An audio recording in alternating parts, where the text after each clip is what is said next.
Hi, my name is Bob and welcome to the homestead, y'all. Well, Christy and I was gifted a bunch of non-dairy creamer. This is coffee creamer. It's French vanilla coffee creamer.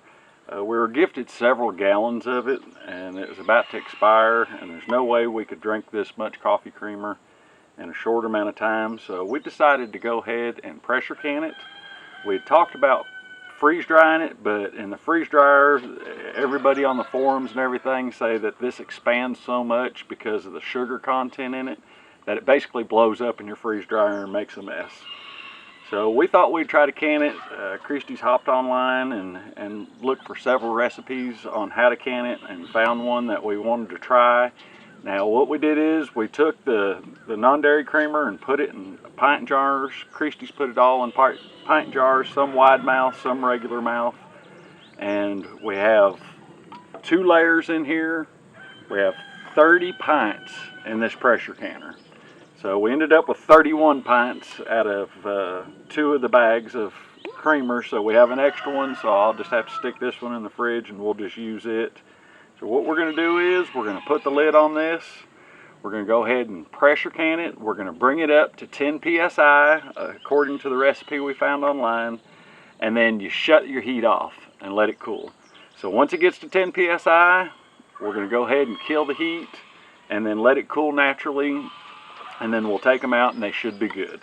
So we're going to see how this works. We've never done this before. This is something different for us. So it's going to be the first time for us, so we'll see how it works out.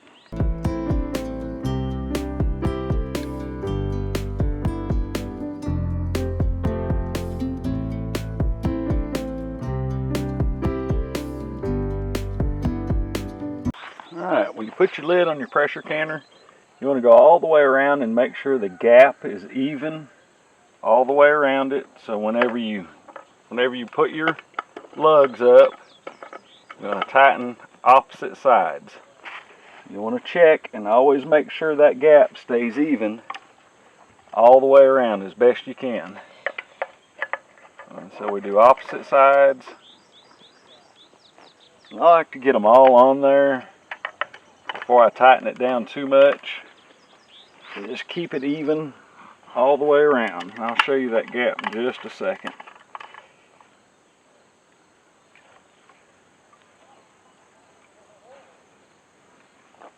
If you'll tighten the opposites like that, you can keep the gap pretty much even all the way around.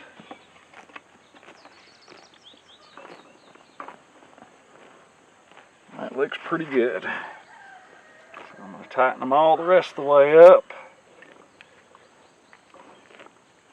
And like I said, just keeping them even all the way. Alright. I believe that's good. Now we'll go ahead and fire it up and bring it up to pressure.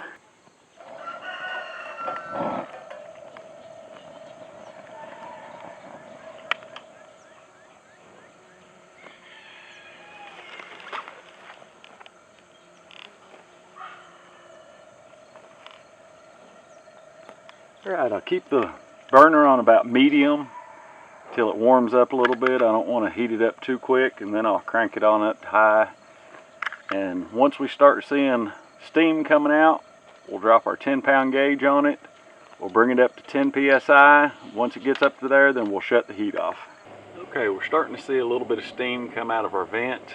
Not a whole lot, but once we start to see a steady stream of steam coming out, we're going to go ahead and start timing it. We're going to let it vent for 10 minutes. And then we're going to drop our weight on there on 10. You have 5, 10, and 15 on your weight. So we'll turn it to 10. We'll put a glove on. Once we get steam for 10 minutes coming out, steady steam, then we'll drop the weight on 10. We'll bring our gauge up to 10 psi, and then we'll shut the heat off. Okay, we've had a steady stream of steam for right at 10 minutes now. So we're going to drop our weight on number 10.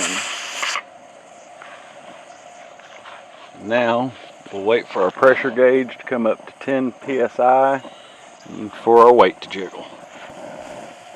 Okay, we're at 10 psi. So we're going to go ahead and shut the heat off now and then let it cool.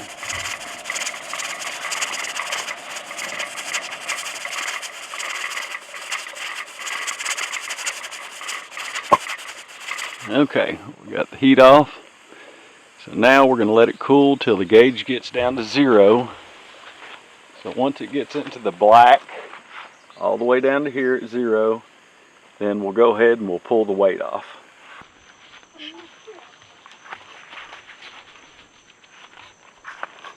Okay, we can see our pressure's down to 0, so now we're going to take the weight off slowly. And you'll hear a little bit of vacuum on it. Take it off.